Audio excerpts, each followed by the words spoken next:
আয়না দিয়ে আমরা মুখ দেখি, সাজগোজ করি, তারপরে আয়নার কথা আমরা ভুলে যাই। এই আয়নার গুরুত্বটা বা মাহাত্ম্য তুমি আমাকে একটু বলো।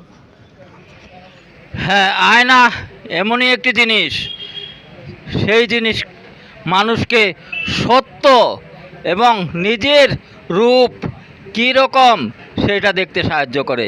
আমরা তো কেবল খালি মানুষের চিন্তা করি, মানুষের ছবি দেখি, মানুষের কথা বলি এবং মানুষের নিন্দা চর্চা করি, কিন্তু আয়না তা করে না। আয়না নিজেকে নিজে চিনায়। তুমি কীরকম আয়নার সামনে দাঁড়ালে সেই আয়না তোমাকে চিনিয়ে দেবে তুমি এরকম, তুমি ভালো না মন্দ এবং তুমি সুন্দর না অসুন্দর, সেই আয়না তোমাকে চিনিয়ে দেবে। তাই আয়নার গুরুত্ব অপরিসীম। আয়না কখনো মিথ্যার আশ্রয় নেয় না, সত্যর আশ্রয় নেয় এবং সত্যটাই সে প্রকাশ করে ধরে, তার কোনো ছলচাতুরি থাকে না। তাই আয়নার গুরুত্ব অপরিসীম।